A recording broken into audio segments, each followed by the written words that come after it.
Γεια σας και καλώς ήρθατε σε άλλο ένα βίντεο σχετικά με βιβλία στο κανάλι μου. Είμαι η Μαρία και σήμερα θα μιλήσουμε για ένα πολύ ιδιαίτερο βιβλίο, για ένα βιβλίο που τελείωσα πρόσφατα και κατατάσσω σε ένα από τα καλύτερα βιβλία που έχω διαβάσει μέχρι στιγμής. Αναφέρομαι στο βιβλίο Amnet, είναι αυτό εδώ το βιβλίο, γραμμένο από τη συγγραφέα Maggie O'Farrell, το οποίο κυκλοφορεί από τις εκδόσεις Ψυχογιός και πρόκειται για ένα ιστορικό μυθιστόρημα. Όταν έπιασα για πρώτη φορά αυτό το βιβλίο στα χέρια μου, σκέφτηκα Amlet έχουν κάποια σχέση? Και ναι, έχουν λοιπόν κάποια σχέση. Και μάλιστα πολύ σημαντική, μιας που το συγκεκριμένο βιβλίο βασίζεται στη ζωή της οικογένειας του Σέξπιρ, διαδραματίζεται στο Στράτφορντ της Αγγλίας την εποχή του 1596 περίπου και η ιστορία έχει να κάνει με το χαμό του μοναχογιού του Σέξπιρ, του Amnet, από τον οποίο αργότερα φημολογείται ότι εμπνεύστηκε ο Σέξπιρ προκειμένου να γυρίσει το θεατρικό του έργο με τίτλο Hamlet. Αυτό το βιβλίο διαδραματίζεται σε δύο χρονικές περιόδους. Η μία χρονική περίοδος αφορά εκείνα τα χρόνια που ο Σέξπιρ γνώρισε και ερωτεύτηκε τη γυναίκα του Άγνες, με την οποία στη συνέχεια παντρεύτηκε και απέκτησε μαζί της 3 παιδιά. Και η δεύτερη χρονική περίοδος αφορά λίγες ημέρες, μάλλον λίγους μήνες πριν χαθεί ο μοναχογιός του Amnet, ο οποίος δεν φαινόταν καθόλου ένα παιδί το οποίο εμπρόκειτο να νοσήσει. Ήταν μια φοβερά μεγάλη έκπληξη για την οικογένεια, μάλιστα πολύ δυσάρεστη έκπληξη για την οικογένεια. Βασικός χαρακτήρας αυτού εδώ του βιβλίου είναι η Άγνες, η γυναίκα του Σέξπιρ, η οποία παρουσιάζεται ως ένας πολύ παράξενος χαρακτήρας, ο οποίος κυκλοφορεί παρέα με ένα κοράκι και έχει κάποιες πολύ ιδιαίτερες ικανότητες να μαντεύει το μέλλον σου. Η Άγνες είναι η κόρη, η νύφη, η μητέρα, η γυναίκα.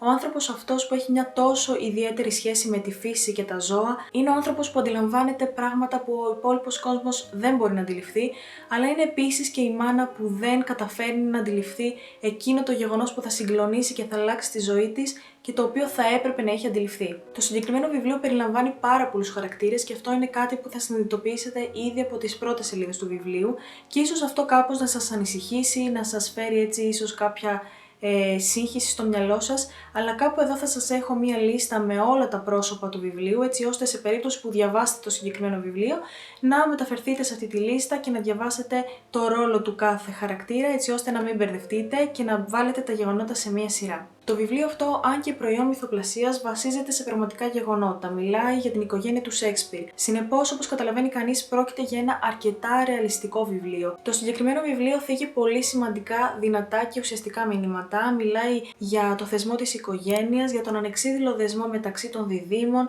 Μιλάει για το βαρύ πένθος, το οποίο συντροφεύει για πάρα πολλά χρόνια μια οικογένεια όταν χαθεί από τη ζωή ένα πολύ μικρό παιδί και πώς αυτό το πένθος μπορεί ουσιαστικά να διαταράξει τη σχέση μεταξύ δύο συζύγων, πόσο μάλλον μιας ολόκληρης οικογένειας. Είναι πραγματικά ένα πάρα πολύ όμορφο βιβλίο με πολύ όμορφες αφηγήσεις, πολύ ιδιαίτερες περιγραφές και οι συγγραφές με ένα πολύ όμορφο και λυρικό τρόπο καταφέρνει να σε βάζει στην ιστορία και να βλέπεις τα πάντα γύρω σου, να βλέπεις την ιστορία να διαδραματίζεται μπροστά στα μάτια σου. Αυτό που με εντυπωσίασε πάρα πολύ και θαύμασα πάρα πολύ στη συγκεκριμένη συγγραφέα είναι το γεγονός ότι κατάφερε να κάνει μια πάρα πολύ καλή έρευνα γύρω από τη ζωή του Σέξπιρ, την οικογένειά του, τη ζωή του, τη ζωή των μελών της οικογένειάς του, για να καταφέρει με ένα πολύ ιδιαίτερο τρόπο να σε εντάξει στην ιστορία, να μάθεις πάρα πολλές πληροφορίες γύρω από τα πρόσωπα της ιστορίας και να σε κάνει μέρος της ιστορίας, να βλέπεις πραγματικά τα γεγονότα να διαδραματίζονται μπροστά στα μάτια σου. Είναι ένα πάρα πολύ δυνατό μυθιστόρημα, μάλιστα όταν φτάνει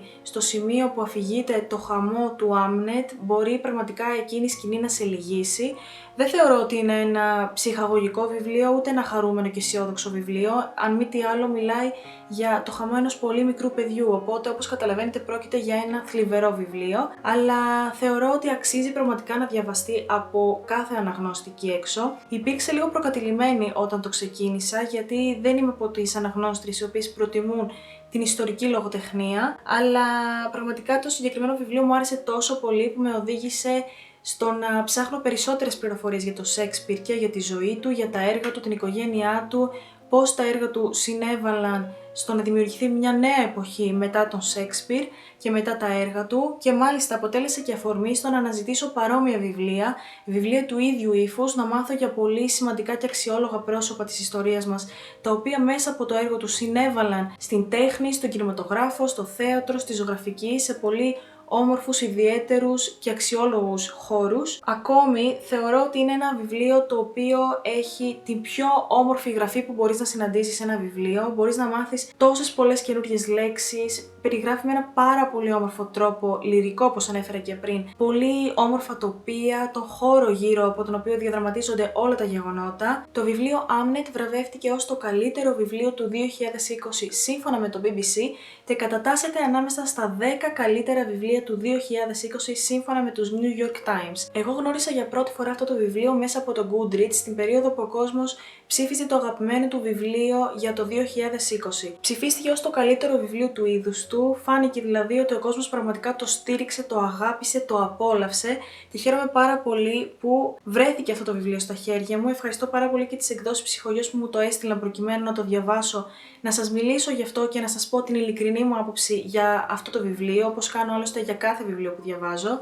Οπότε χαίρομαι πάρα πολύ που βρέθηκε στα χέρια μου αυτό το βιβλίο και που μου δόθηκε η ευκαιρία να διαβάσω ένα τόσο καλογραμμένο βιβλίο που σίγουρα θα το διαβάσω ξανά και ξανά πολλές φορές. Σε αυτό το σημείο θέλω να σας αναφέρω κάποιες επιπλέον πληροφορίες, όπως σας είχα υποσχεθεί και στο Instagram, γύρω από τα πραγματικά πρόσωπα αυτής εδώ της ιστορίας. Θα μιλήσουμε για τα παιδιά του Σέξπιρ, για τον ίδιο τον Σέξπιρ, για τη γυναίκα του, αυτό το πολύ ιδιαίτερο χαρακτήρα, την Άγνες, και θα μάθουμε έτσι περισσότερα ιστορικά στοιχεία γύρω από την οικογένεια του Σέξπιρ. Οπότε μείνετε, συνεχίστε να βλέπετε αυτό εδώ το βίντεο για να μάθουμε πολύ χρήσιμες πληροφορίες. Η παράδοση θέλει τον Σέξπιρ εξαιτίας της θλίψης του για το χαμό του μοναχογιού του να τον όθησε στο να γράψει το έργο Hamlet. Ωστόσο, σύμφωνα με τις έρευνές μου, κάτι τέτοιο θεωρείται λανθασμένο, πρόκειται δηλαδή για φήμες. Συνεπώς, ο Σέξπιρ δεν επηρεάστηκε από το χαμό του γιού του προκειμένου να γράψει το Hamlet. Η τραγωδία του Hamlet συντάχθηκε μεταξύ του 1599 και του 1601 και θεωρείται ένα από τα πιο ισχυρά και επιδραστικά θεατρικά έργα όλων των εποχών. Η ιστορία του θεατρικού έργου Hamlet διαδραματίζεται στη Δανία, όπου ένας νεαρός πρίγκιπας με το όνομα Hamlet επιχειρεί να πάρει εκδίκηση από τον θείο του Κλαούντιο, ο οποίος δολοφόνησε τον πατέρα του Hamlet και επιχείρησε να του αρπάξει τον θρόνο και να παντρευτεί τη μητέρα του Hamlet. Το έργο Hamlet του Σέξπιρ είναι το μεγαλύτερο έργο του και έχει 29.551 λέξεις. Όσον αφορά τη μητέρα του Hamlet και γυναίκα του Σέξπιρ, η συγγραφέας επιλέγει το όνομα Agnes για αυτήν. Η αλήθεια είναι ότι πολλοί τη γνωρίζουν ως Anne, ωστόσο στη διαθήκη του πατέρα της, Richard Hathaway, αναφέρεται το όνομά της ως Agnes και αυτό επιλέγει και η συγγραφέας να χρησιμοποιήσει στο βιβλίο Hamnet. Όσον αφορά τον Hamnet, φαίνεται να εμφανίζεται ως χαρακτήρα στην ταινία All is True του 2018, μια ταινία η οποία διαδραματίζεται στο Λονδίνο το 1613. Η ιστορία ξεκινάει με την ατυχή καταστροφή του θεάτρου του Σέξπιρ και συνεχίζει με την επιστροφή του γνωστού θεατρικού συγγραφέα στην πατρίδα του έπειτα από 2 δεκαετίες εργασίας στο Λονδίνο. Ο Σέξπιρ, έντονα επηρεασμένος από το χαμό του μοναχογιού του, προσπαθεί να συμβιβαστεί με την ιδέα του θανάτου του γιού του και να αναθεωρήσει τη σχέση με τη γυναίκα και την οικογένειά του. Πρόκειται για μια ταινία την οποία σκοπεύω να δω μέσα στις επόμενες ημέρες και ευελπιστώ να μου αρέσει πάρα πολύ.